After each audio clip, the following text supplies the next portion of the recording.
Hello everyone, back to tuning in to today's second video, doing GavsWeatherVids Sunday Round Up for today's second video. So as always on Sunday, got your eclectic mix of this and that. Going to be looking at things like sea surface temperature, anomalies, solar activity, ENSO, the QBO. There'll be quite a bit more on the QBO today, whilst I've been on oscillation, Arctic oscillation, North Atlantic oscillation, and the weather next week, 10 days and beyond. So sit back, relax, and enjoy. And I'll talk you through the Sunday Roundup very soon. We're going to start off with some pictures that have been sent through to us. Yeah, so we'll start off with that in a moment. Just say that the fourth autumn update has been released. So that is having a look at June rainfall data. Have a look at that video. It will be placed on the autumn updates page at GavsWeatherVids.com very shortly. There'll be a written summary that goes with that as well.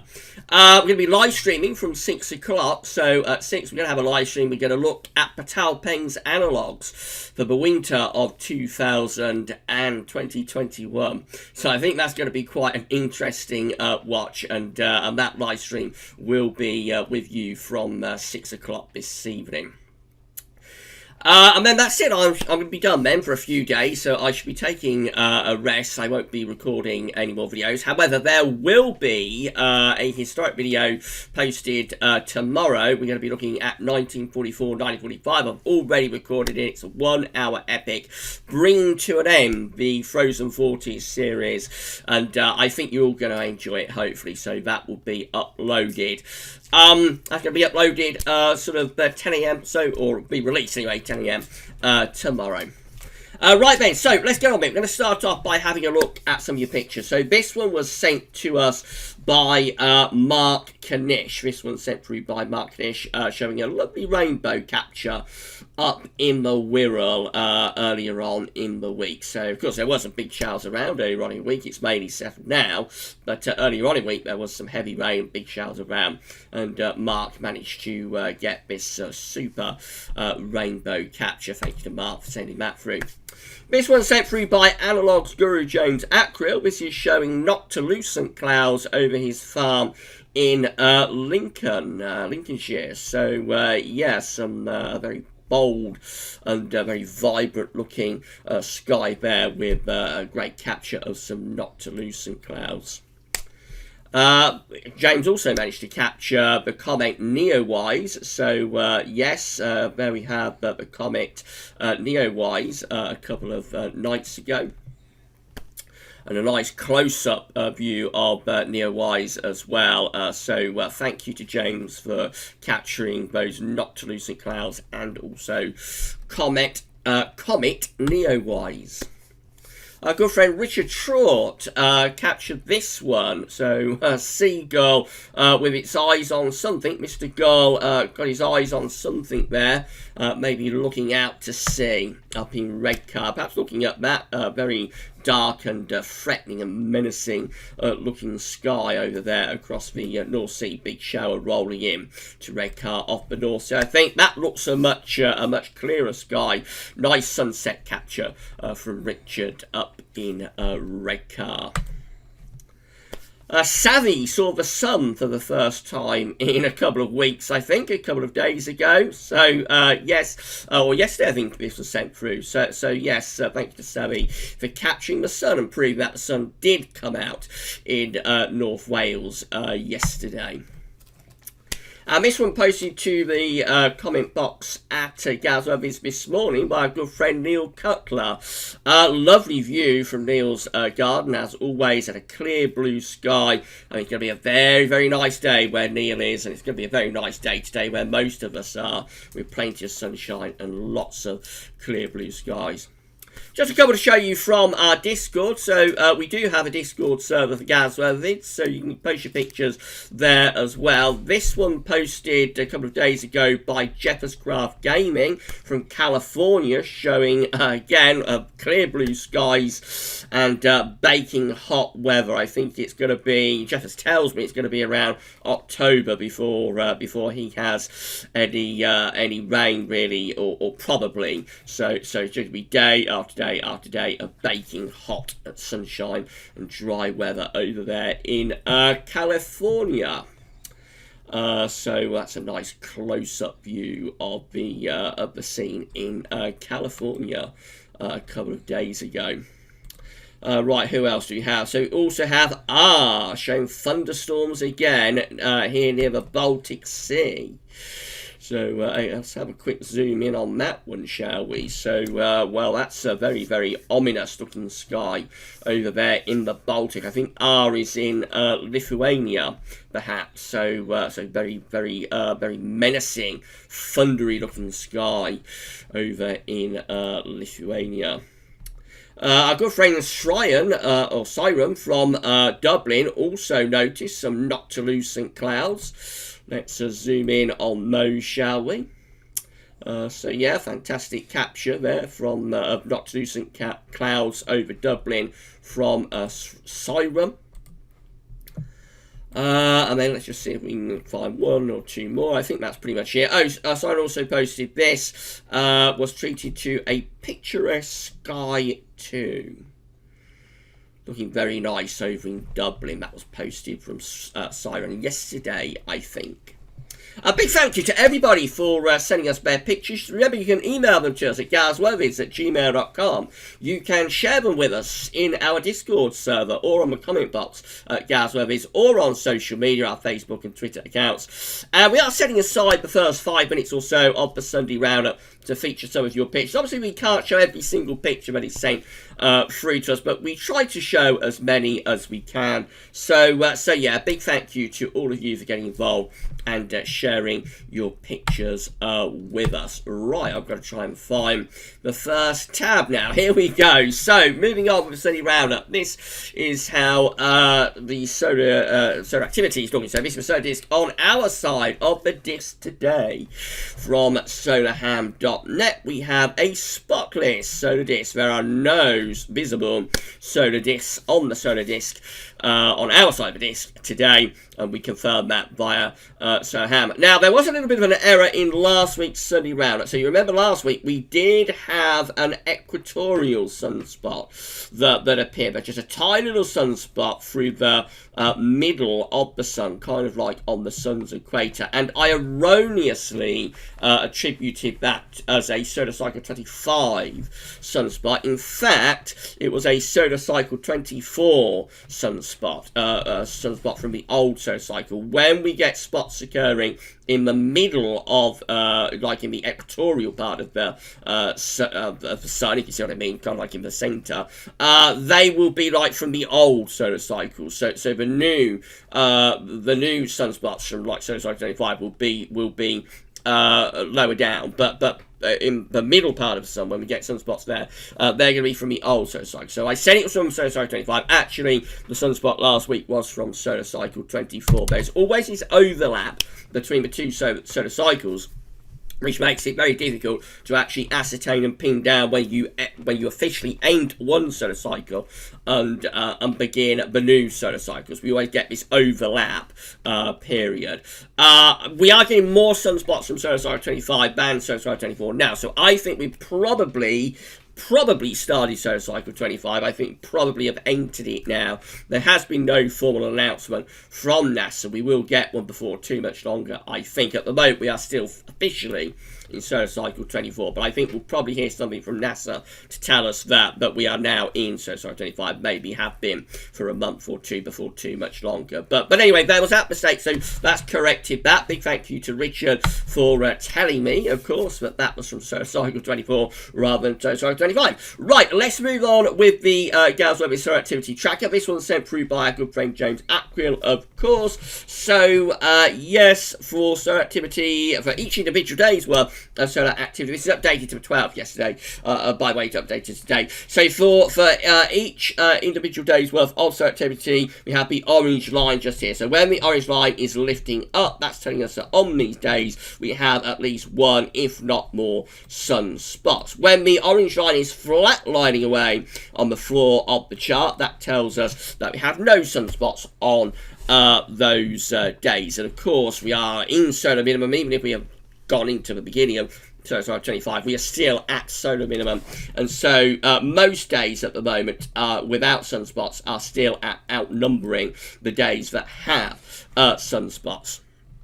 So you have a couple here, but a couple of days with very minimum level of sunspots just there and just there. So again, we get these days with 1 or 2 sunspots appearing over the past week or so, punctuated by extended stretches without any sunspots, and yeah, our trend lines, which are the thick green and thick red lines, they're sort of flatlining away very close to the floor of the chart. In fact, they have ticked down ever so slightly over the past week compared to last week. So yes, the trend lines are still at a very low level, as is each individual day's worth of sunspot activity, and we just remain very much in solar minimum at the moment.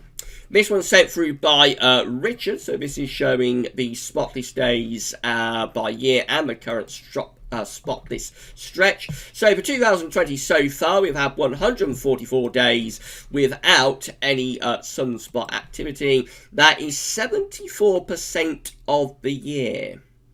Compares to 2019 with 281 days without any sunspots, which was 77% of the year. So we're very close to like the really low level of solar activity was in last year. Tells us that solar minimum for the time being does continue. Big thank you to James and to Richard for all of the data. Sea surface temperature anomalies are looking like this. So we've got our 3 areas of interest, or were looking like this. We did last week's Sunday Round Up. We've got our 3 areas of interest. We've got the ENSO region just here.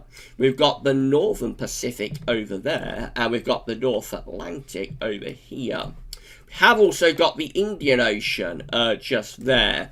And I'm still debating whether to start looking at sea surface temperature anomalies in the Indian Ocean in the winter updates. I'm still undecided whether we should look at that or not, but I will have to decide before too much longer. At the moment, the Indian Ocean is looking pretty warm again. Anyway, let's come back to our 3 main areas: Equatorial Pacific, North Pacific, and North Atlantic. That's how things looked last week when we did last week's GavsWeatherVids Sunday Round Up. This is the latest, so let's deal with the ENSO region first of all. We are still seeing a continued strengthening signal for La Nina over in the eastern part of the equatorial Pacific Ocean. Just here, the sea surface temperature anomalies are continuing to cool down. If we compare that to last week, you can see there has been a definite further strengthening of the La Nina signal over here in the eastern part of the equatorial Pacific Ocean. At the moment, this is still sort of at weak La Nina type threshold levels, at least in the central part of the equatorial Pacific, but over in the east it is strengthening a little bit. So we continue to be moving seemingly towards a La Nina signature. Going further north into the northern part of the Pacific Ocean, sea surface temperature anomalies are continuing to get ever warmer through here. That's very impressively warm, around 5 degrees above average up there in that northeastern corner of the Pacific Ocean, away from the coast of Canada and northwestern America anyway. Again, compared to last week, you can see that sea surface temperature anomalies have warmed up through here. They were already pretty warm last week, but they've got even warmer this week and now are very warm just there. Excuse me, got a little bit of a tickle in the throat today. I think the pollen's quite high today. Has anybody noticed? I think we've got a really high pollen count today, so I may be coughing and sneezing my way through the live stream later. Hopefully not, but I may be. In the North Atlantic, this is how sea surface temperature anomalies are looking, or were looking in the North Atlantic last week. This is the latest this week. Very little change there. So the tropical Atlantic remains generally warmer than average, particularly so to the south and going in towards the Caribbean too. It's also pretty warm going up the eastern seaboard of the States. Then to the south of Greenland, it's slightly warmer than average as well. And then we have this colder than average area of sea surface temperature anomalies, like from Ireland over to the middle of the North Atlantic Ocean. Generally, the Atlantic is in quite a warmish state this year, but I think that has cooled down. A little bit with some of those sea surface temperature anomalies compared to last week. This is the latest in terms of the SOI, the Southern Oscillation Index. Remember, the SOI is just an index that's reflecting the atmospheric state, not driving anything in its own terms, just tells us what the atmosphere is doing. When the SOI is in its negative phase, measuring air pressures between Darwin and Tahiti, when the SOI is in its negative phase, the atmospheric setup will be reflective of an El Nino. When the SOI is in its positive phase, the atmospheric setup will be reflective of a La Nina. To get El Nino and La Nina probably spiraling into genuinely strong events, you need to get both the ocean and the atmosphere coupling up with one another. When that happens, then you go off and running either into an El Nino or a La Nina event. So this is from Queensland Government, part of the Bureau of Meteorology, I think, in Australia. So you can see that a few days ago, like at the end of June, we had some positivity of the SOI. 29th of June, 30th of June went down. We went up to -4, -7. 1st of July -10, plus 10, I should say. 2nd of July +14, and 3rd of July +11. So these are positive numbers, reflective, an atmospheric statements reflective of a La Nina type setup. A little bit negative as we go through to the 4th and the 5th of July, down to -4 and -0.62, reflective, respectively.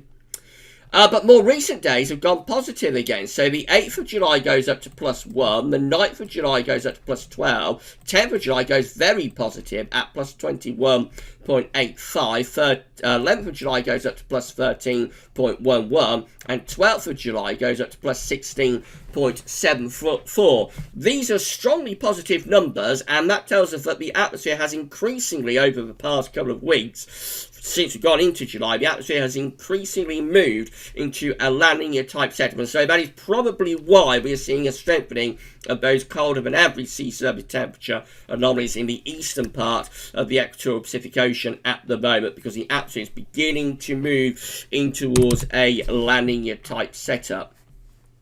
This is lifting up our 30-day SOI average. So at the start of July, the 30-day average was down here around -9. Now the SOI is up here at just -2.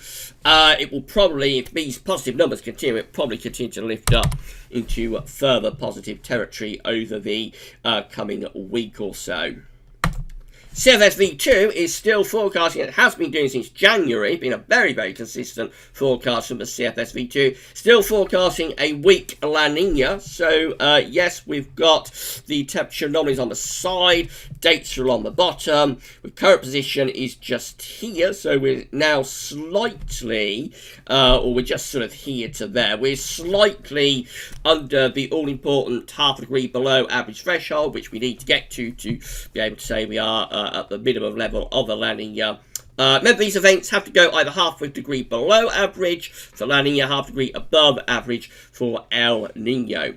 So we have reached just about that all-important half a degree below average threshold, and the ensemble meanship, the black dash line, that's going down into weak La Nina territory through the rest of the summer and into the autumn, beginning then to lift back up through the early part of next year, but of course that's a very long way off. So weak La Nina continues to be the signal forecast from CFSV2, as it has been very, very consistently since January. It's not wild, but it's not sort of swayed on this. The moment is looking like a very good prediction from the CFSV2 all the way from January. We normally slate the CFS as being unreliable, and I think there is a video out there somewhere where I sort of say that it's like the worst model in the world, or something like that. Really had a rant about it a couple of years ago that some of you still watch and find quite funny, I hear. But hats off to the CFS. When it gets things right, you know, you have to say. And this is looking like a very, very good forecast from the CFS model. As far back as January, it's going for this week, La Nina, through developing through this summer, and it looks like it was a very, very good forecast. So hats off to the CFS. Right, Arctic sea ice extent is looking like this. So this is from National Snow and Ice Data Centre. We're doing a little bit of a plunge at the moment with Arctic sea ice. Of course, we are in the melt season for Arctic sea ice, so we expect it to be reducing. But the blue line is like Arctic sea ice extent for 2020. You can see it is doing a little bit of a plunge at the moment. So let's see how it compares to the most recent 2011 to 2019 average. We've actually gone slightly under our most recent 10-year average. For 2001 to 2010, obviously we're going to be way below that, and 1990 to 2000. And 1979 to 1990, way below all of those long-term averages. But we're even below the 21 to 2019 average at the moment. Not spectacularly so, but we are slightly there under the 2011 to 2019 average. Let's get rid of those averages and see how we compare to more recent years. So this is last year, 2019. So we're on a par with 2019, virtually identical in terms of our Arctic size extent at the moment. We're under 2018. We are under 2017. Under 2016, under 2015, I think. Let's start moving some of those. They become increasingly difficult to make out as we go further on. So yeah, we're well under 2015. We're under 2014, but not by much. We're under 2013 again, but not by much. Let's get rid of those. And finally, we have a look at the death spiral. So this is 2012, and we're on a par with, to perhaps ever so slightly under 2012 at this point. But of course, it's the death spiral for Arctic sea ice extent, where we had a very dramatic crash in Arctic sea ice during the summer and early autumn of 2012. So we're very close to death spiral at the moment. That doesn't mean much for where we finish up with this Mount Seasmo, because what tends to happen, and a lot of these years have been quite close to 2012 at this point, and what tends to happen is that in the end we sort of cross over and then pull up short. Pull up somewhere short of 2012. That's probably what will happen this year. We can't say definite that's what will happen this year, but just because we're on a par even slightly under 2012 for the Mount season at this point does not mean that we'll get to September and we'll be in a death spiral. I mean, we may be in a death spiral in September for Arctic sea ice, but it doesn't guarantee it from where we are right now, if you see what I mean. So we'll continue to monitor that over the next few weeks and months, of course, as we move towards the minimum of Arctic ice extent. So September. Right, QBO next. So, of course, last week we confirmed that the easterly QBO has stalled and, in fact, could have gone into reverse, or has gone into reverse, really. So, we've got these negative numbers here. This is from NOAA. We've got these negative numbers. We've got the easterly phase of the QBO, the quasi-biennial oscillation. We've got positive numbers. We're in the westerly phase of the QBO. Remember, again, it's just an index that's reflecting the atmospheric state, and this time it's telling us how strong the zona westerlies are, essentially. When you're in an easterly QBO, you weaken the zona westerlies. When you're in a westerly QBO, you sort of strengthen the zona westerlies. So at its most basic, easterly QBO tends to coincide with an increased chance of a colder winter for the Northern Hemisphere, and particularly for Northern Europe. Westerly QBO tends to go along with an increased chance of a mild westerly Atlantic-driven winter, again, particularly for Northern Europe. It's not as straightforward as that, nowhere near, because many easterly QBO years are also mild years, mild winters for us. For example, we have a westerly QBO for the winter of 1989-1990, easterly QBO, I should say, for the winter of 1989-1990. That's a mild winter, for example. And there are a few westerly QBO winters that are cold, also, interestingly. Right, but this year we should have been going into an easterly QBO. So this is 2020 just here. We start the year with increasingly negative numbers, albeit it's a bit, it's a bit slow to get it going. But we go from minus 2.51 in January to minus 3.20 in February to minus 4.36 in March to minus 5.03 in April. So a gradual transition seemingly underway to an easterly QBO after the westerly QBO, of course, that we had largely in 2019. However, the past couple of months have seen this easterly QBO transition go into reverse. So from April at minus 5.03, we go to May at minus 4.86, not as negative. And then it happened again in June. We go from minus 4.86 in May to just minus 2.78 in June. it looks as though the transition into the easterly QBO has stalled and possibly gone into a reverse. Now, as we said last week, this could be heralding a failure of the easterly QBO. We had a failure of the easterly QBO back in 2016. The QBO, as far as we know, should be very regular, it should be very reliable. It should continuously oscillate between its westerly and easterly QBO phases. So it should be kind of like a pulse, kind of like a heartbeat, but it's continuous, cycling from westerly to easterly to westerly to easterly to westerly to easterly, and so on. In 2016, the atmosphere suffered something akin to like a heart attack when the easterly QBO failed and the westerly QBO came back.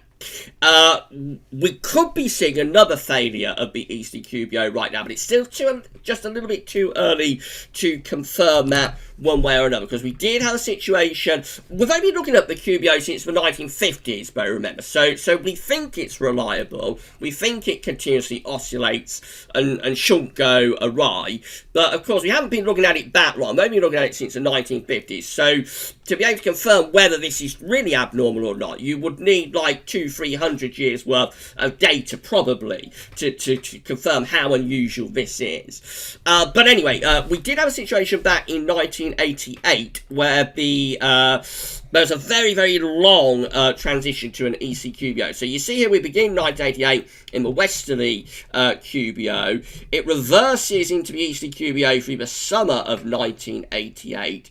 But it never really powers up. You just get these very slightly negative numbers continuing through the second half of 1988, kind of somewhere between a westerly and an easterly QBO. And that actually goes on into 1989 as well, through the first half of 89, just again somewhere around a very slight easterly QBO to probably not being in either a westerly or an easterly QBO really. It's not until the summer of 1989, almost a year after the transition to the easterly QBO began, in the middle of 1988, it's not until the middle of 1989 that the easterly QBO truly powers up and truly strengthens and we go into a proper easterly QBO phase there for second half of 89 and into 1990, which, by the way, was a very mild winter. So just because you're in an easterly QBO does not mean that we are guaranteed a cold winter. There's never a guarantee for cold winters for the UK and Northern Europe due to our place in the world.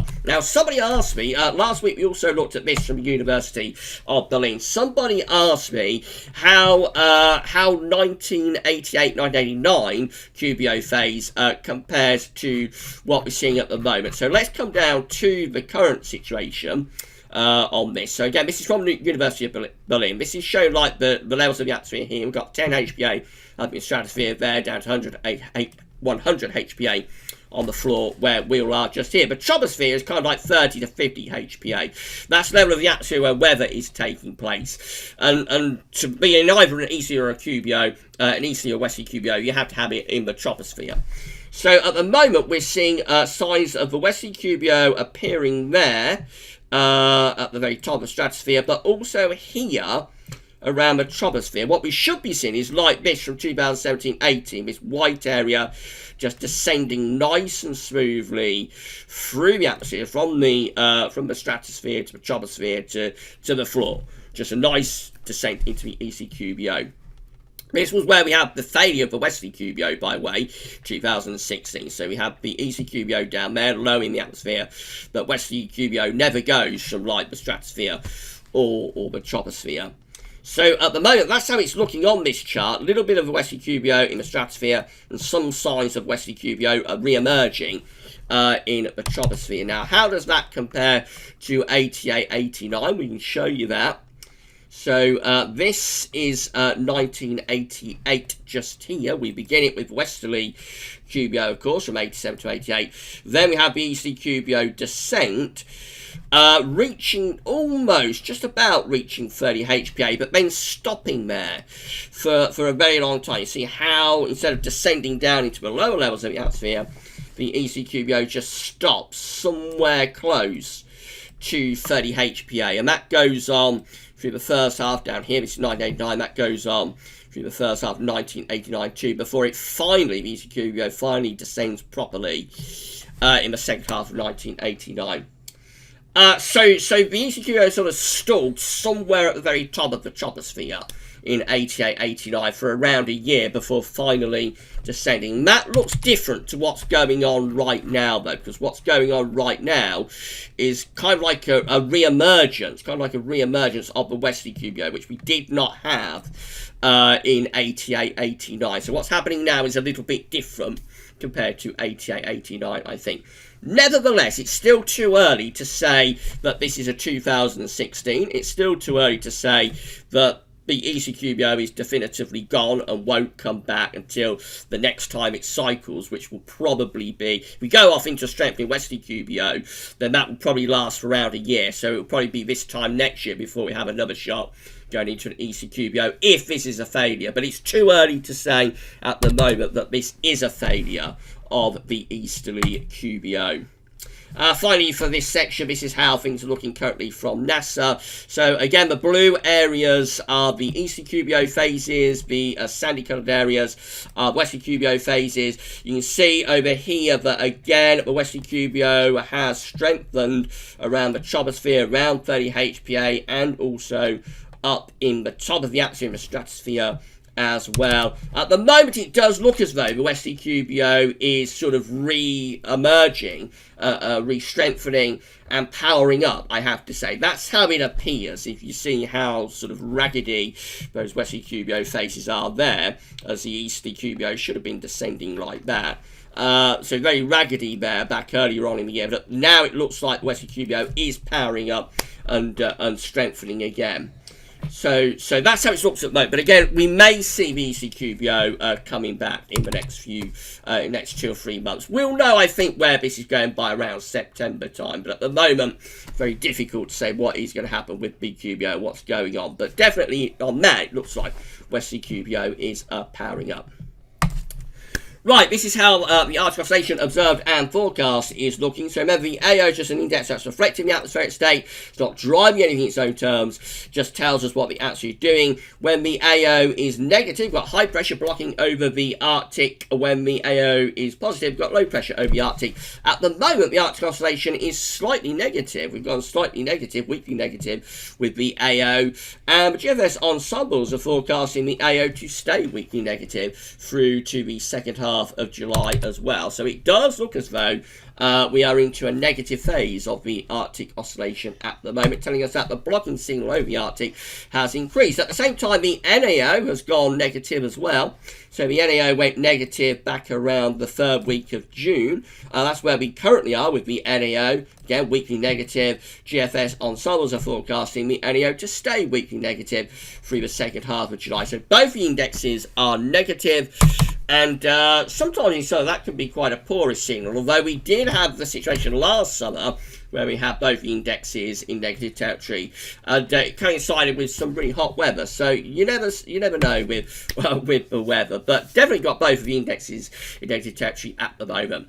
Right, but let's just do some forecasting before we wrap this up. So these are the GFS upper air temperature and precipitation ensembles for the next couple of weeks for London at Old Wetter Central today. So red line is 30-year upper air temperature average for London.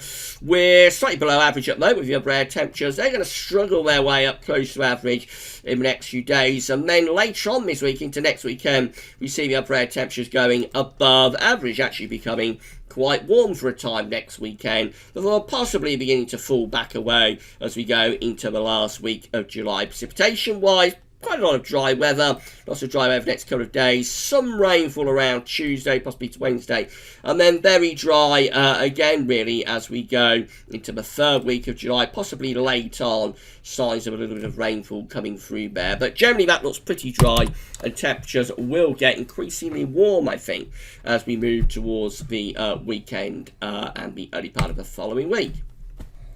Temperature anomalies from the 12th to 20th of July are going to be slightly below average. I expect these to trend warmer the coming days. Precipitation anomalies from the 12th to 20th of July going to be drier than average, quite significantly so.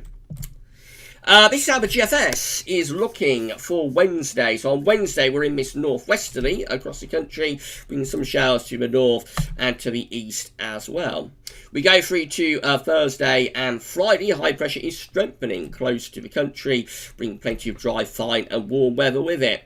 That carries on into the weekend. Again, a little bit more unsettled up in the north of the weekend. Even Wales, though, looking dry, sunny and warm. Early next week, the high pressure begins to pull back to the west again, and allow some slightly cooler air to drop down from the north. Day 10, still mainly settled, high pressure in control, but we're on the cool side of the ridge, particularly for northern east areas, could be a little bit on the cool and cloudy side. In more extended range, the GFS brings lots of dry and warm weather to the south before it finally shows that high pressure breaking definitively towards the end of July. As far as we go with the GFS today, it's 28th of July, and then we are in a very much cooler and wetter type pattern. I haven't got the UK Met up, so shall we have a quick look at that? Let's do it. So have a quick look at the UK Met. This one only goes out to 144 hours, but it's a good model, so I should have included it. Wednesday, again, we've got north and east areas looking a little bit on the cool and showery side with the UK Met.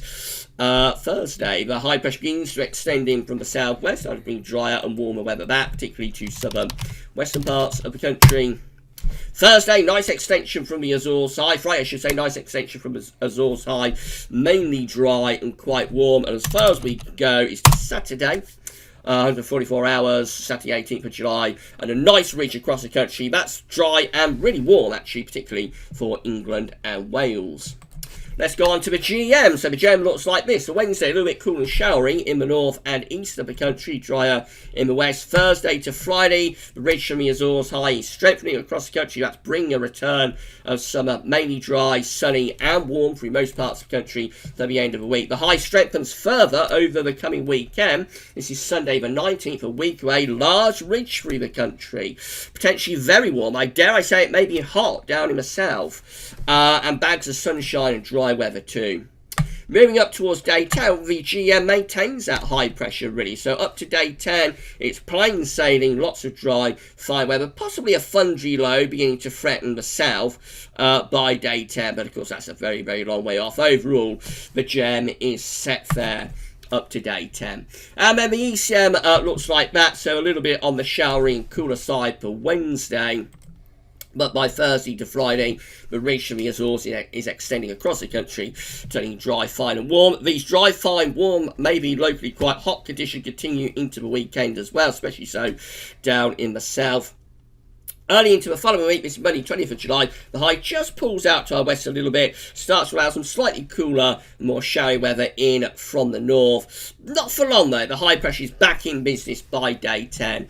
And yeah, that's a prolonged spell of pretty dry and often very warm weather with the ECMWF this morning.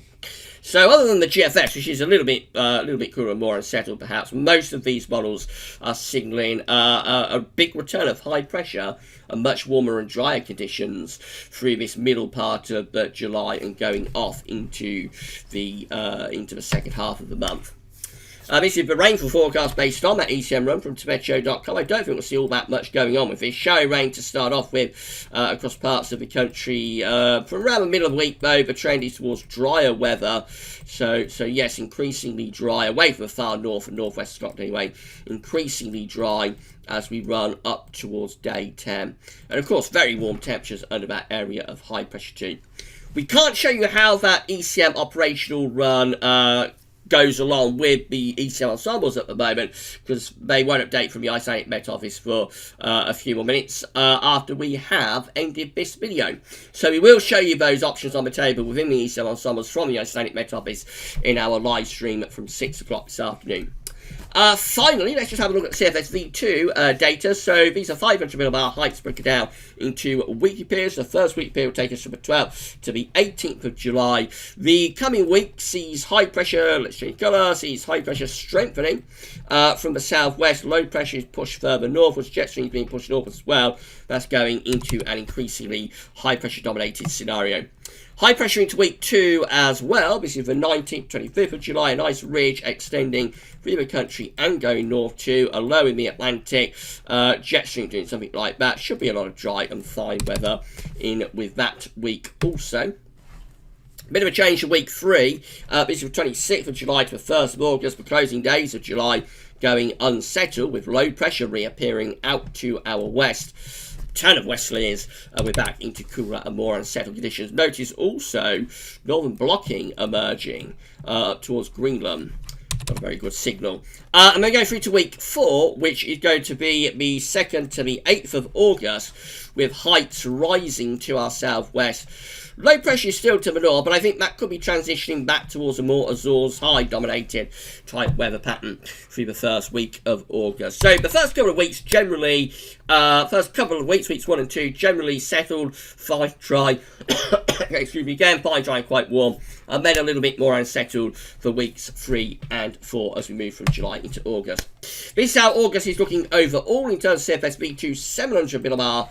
Height anomaly looks pretty good, really above average height, centred over just to the south of the country and also extending to our east. Low pressure is to the north, the jet streams push northwards as well a little bit. We probably need to send the high pressure just another couple of 100 miles further north to give us a classic summer month, but nevertheless that will be a relatively warm and dry signal for August.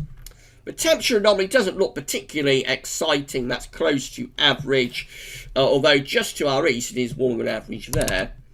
And then finally, the precipitation anomaly shows no particular signal, but possibly hints actually being a little bit on the drier side. Okay, and that's it for the Sunday Roundup. Very extended one today. Hope you found it interesting and informative. Please give us a like on the video if you enjoyed it. Let us know in the comments what you think. Make sure you subscribe to GavsWeatherVids YouTube channel. Right then, so no more records after this. I won't be recording again until next Sunday. So the first thing that I'll be doing when I come back after my break next Sunday will be GavsWeatherVids Sunday Roundup again next Sunday. Before that, though, we are going to live stream. So one last thing for me to do. Going to have a live stream at 6 o'clock. Please check in with us then. We're going to take as many questions as we can, have a bit of a laugh, and yeah, we shall also be looking at Patel Pain's analogues for the winter of 2021. Going to be a very, very interesting live stream from 6 o'clock. Tomorrow we've got the historic video. I have recorded that. I'll be uploading that for tomorrow. So that's looking at 1944, 1945. And then on Wednesday, Savvy will be doing the 5-day forecast for me. On Saturday, the weekend forecast for me. And yeah, I'm going to be in the garden, I think, from tomorrow onwards. And I'll be having a nice, well-earned rest. But make sure you come back for the live stream from 6 o'clock. And yeah, I'll see you then. That's all for now, Dan. Thanks.